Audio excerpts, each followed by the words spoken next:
Salut à tous, j'espère que vous allez bien. Aujourd'hui on se retrouve pour la deuxième vidéo de la chaîne YouTube.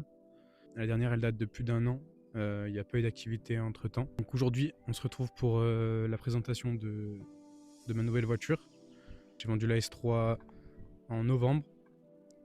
Donc la S3 est vendue et comme j'ai dit dans la dernière vidéo, j'avais envie de partir sur une propulsion. Donc on se retrouve sur un M4 F82. Donc il est juste derrière moi. Donc les gars, voilà la bête. Je vais vous faire un petit tour. Je vais vous expliquer les pièces qu'il y a dessus.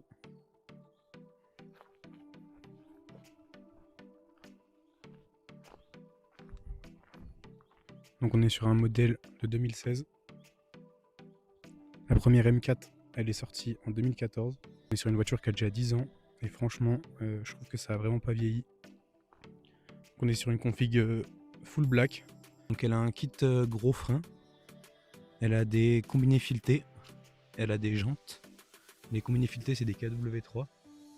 À l'avant, on est sur du 265 en 20 pouces avec des cales. À l'arrière, on est aussi sur du 20 pouces. On est sur les freins d'origine.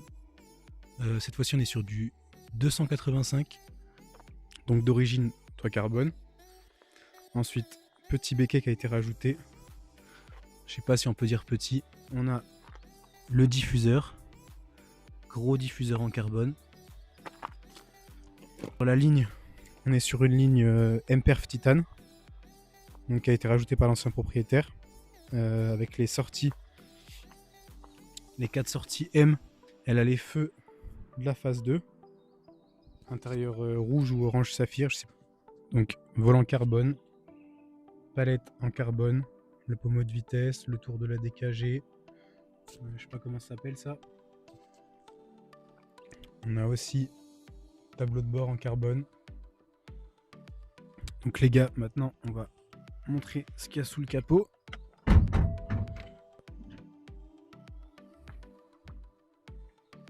Donc voilà, hein, le S55.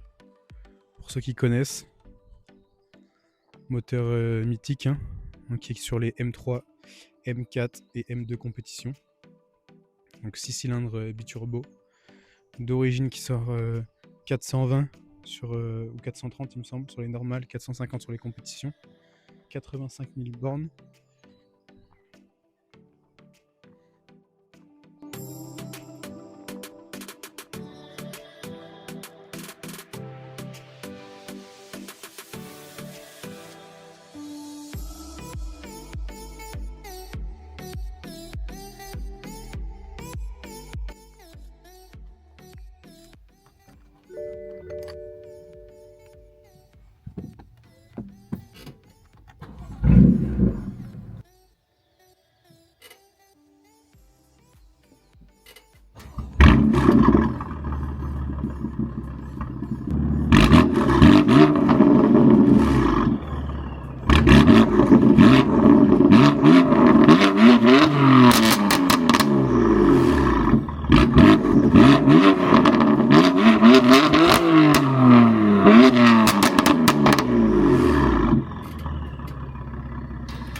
Maintenant que la petite présentation est faite, on va aller faire un tour. Et puis après, je vais vous dire ce que je pense de la voiture, ce que j'aime bien, ce que j'aime pas.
voiture, qu'est-ce que c'est les inconvénients, qu'est-ce que c'est les avantages.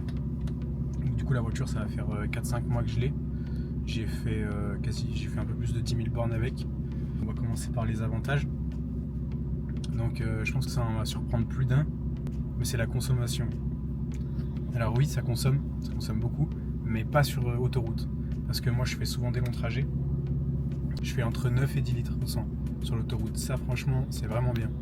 Par contre dès que tu commences à t'amuser, là tu montes dans les 20, 25 très facilement. Deuxième point positif, le moteur. Le moteur c'est franchement c'est un truc de fou. Il monte dans les aigus. Quand tu arrives vers les 7000, 7500, il monte dans les aigus. En bas régime, avec les deux turbos, il a un couple de fou. Le moteur, gros point positif. Ensuite, la boîte, c'est une folie. La DKG7, vraiment, c'est incroyable. 3 fois mieux que la Audi. Ensuite, le châssis. Le châssis, c'est un truc de fou. Bon, c'est aussi grâce aux amortisseurs qu'il y a dessus. Maintenant, on va passer aux inconvénients. Gros inconvénient, les freins. Et ça marche, mais il faut appuyer fort. Mais franchement, c'est pas ouf. Quand les freins sont mouillés, ils ne freinent pas. Tu es sur autoroute, ça fait peut-être 5 minutes que tu n'as pas freiné, tu freines, tu peux appuyer n'importe comment, il se passe rien.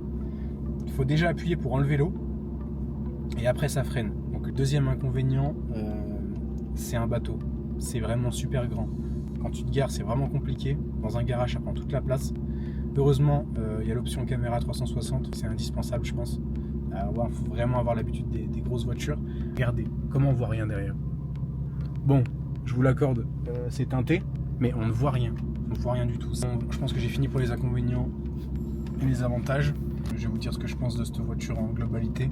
C'est une voiture de fou. Ça fait des années que j'en rêve. Pour le moment, je me vois la garder toute ma vie. Peut-être que ça va changer, mais je m'en lasse pas du tout. Là, ça fait 4 mois que je l'ai. 10 000 bornes et je me lasse pas du tout. Super voiture, à pas mettre entre toutes les mains parce que la propulsion c'est vraiment dangereux. J'avais peur de pas aimer. Quand on laisse l'ESP, franchement elle va vraiment bien. Bon, sur route humide c'est différent, même s'il y a l'ESP, faut quand même y aller doucement sur la pédale. Mais autrement, faut être quelqu'un de raisonné parce que si la route elle est un petit peu cabossée ou si en fait faut vraiment faire gaffe parce qu'elle décroche en 2 secondes quoi. Je pense que vous l'avez vu sur les rushs. Sur les rushs, ça patine jusqu'à je sais pas combien. Enfin, c'est un truc de fou. Puis voilà les gars, et c'est la fin de la vidéo. Et bah merci à tous d'avoir regardé la vidéo. N'hésitez pas à me dire qu'est-ce que vous en avez pensé. Et puis si vous avez des idées, des envies de vidéos que je fasse, vous me dites. À la prochaine.